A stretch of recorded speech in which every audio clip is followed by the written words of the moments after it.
नमस्कार, मैं नीतू सुदीप्ति नित्या आज आपके सामने अपनी एक कहानी प्रस्तुत कर रही हूँ जिसका शीर्षक है कमी नहीं कामयाबी।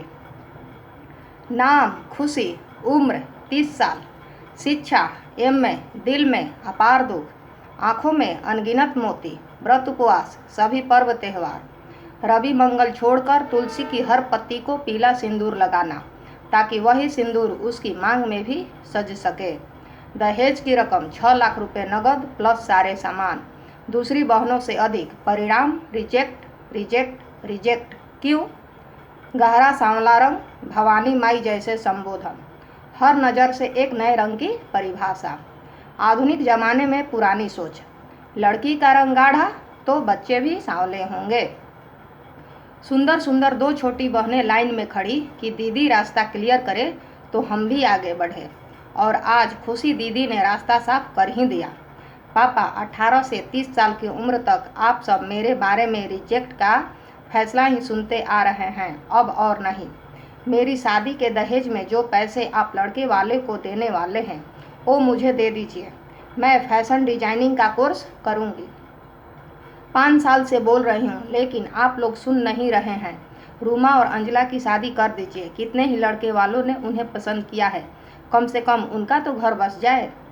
लेकिन बेटा, लेकिन, किंतु, परंतु और काश, ये सब रहने दीजिए। मेरी मानसिक पीड़ा आप समझते क्यों नहीं? उसकी आंखें भींग गई। तुम एडमिशन ले लो, रुपए मिल जाएंगे। खुशी अपने कमरे में गई और उसकी माँ दाना पानी लेकर पिता के सिर पर सवार हो गई। जवान लड़की को आप शहर में अकेले पढ़ने के लिए भेजोगे, कहीं कोई ऊंच नीच हो गई तब? दबा हुआ रंग है, इसके कारण उसकी शादी नहीं हो रही है। इस गम में ये घर में फांसी लगा लेगी या जहर खा लेगी, तब तुम क्या करोगी?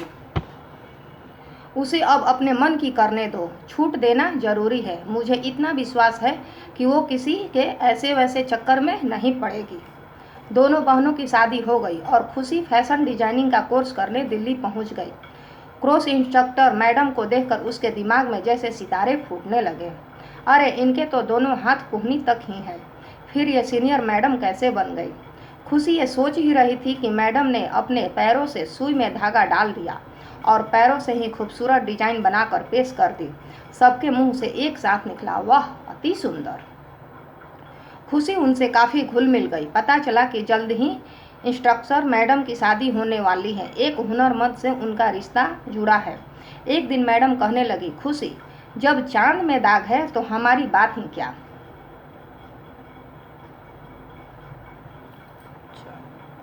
हमारी बात, कोई ना कोई कमी तो हो ही सकती है, लेकिन एक बात याद रखना, गोरा होना कोई गुण नहीं है और ना ही सांवला होना कोई कमी है।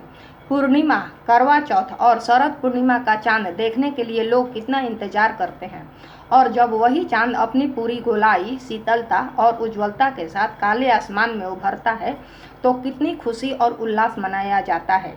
इसी तरह हम खुद अपने आप को महत्व दें। जो कुछ हमारे पास नहीं है उसके लालच में न तड़पे, बल्कि जो गुण है उनसे प्यार करें। ऐसा कर सके तो बाकी लोग भी हमारी इज्जत करेंगे। दुनिया में हुनर और स्वभाव के लिए असली सम्मान और प्यार मिलता है। हमें ये सोचना चाहिए कि खुद में किस तरह ऐसी प्रतिभा विकसित करें जिसकी वजह से लोग हमें इज्जत दें।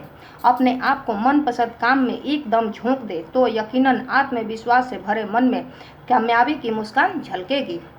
मैडम से गुरु मंत्र लेकर खुशी पूरे मन से कोर्स करने में जुट गई।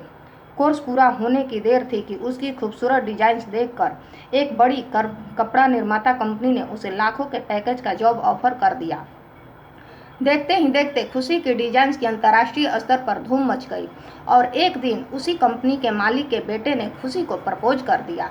विदेश में पला बढ़ा स्मार्ट हिरेन उसके जैसे सामान्य लड़की को कैसे पसंद कर सकता है, ये खुशी की समझ से परे था। उसने कहा, हिरेन, आप मुझसे मजाक न करें, मैं ऐसी बातें पसंद नहीं करती। हिरेन ने जवाब दिया, खुशी, मैं आपको पसंद करता हूँ, इसके ठोस कारण भी हैं।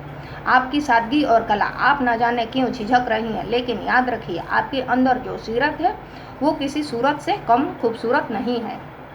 खुशी ने सिर झुकाकर धीरे से कहा, थैंक यू हिरेन। तभी कंपनी के मालिक और उसके भावी ससुर सेठ दीपक दयाल की पीछे से आवाज़ सुनाई दी। खुशी बेटी, तुम जानती हो कि मेरे बेटे से शादी करने के लिए अनगिनत लड़कियों के रिश्ते आ रहे हैं, लेकिन हम सब ने एक राय से तुम्हें चुना है। हम तुम्हारे गुण के कारण ही तुम्हें अपनी बहू बनाना चाहते हैं।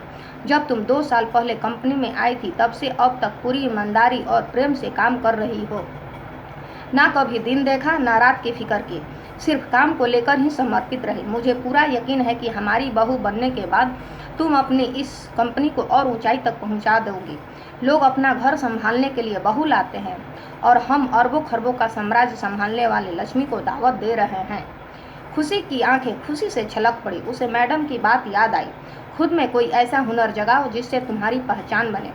थैंक्स मैम, उसने मन में कहा। कुछ दिन बाद बिहार के छोटे से नगर बिहिया में जब खुशी शादी के बाद पहली बार पहुंची, तो सबके होठों पर खुशी और उसके अरबपति हिरेन के ही चर्चे थे। उधर खुशी मन ही मन हंस रही थी। इस बार शादी को ही लड़कियों की सबसे बड़ी मंजिल समझने वाली समाज की परंपरागत सोच पर। मेरी यह कहानी आपको कैसी लगी, कृपया जरूर बताएं। धन्यवाद, नमस्कार।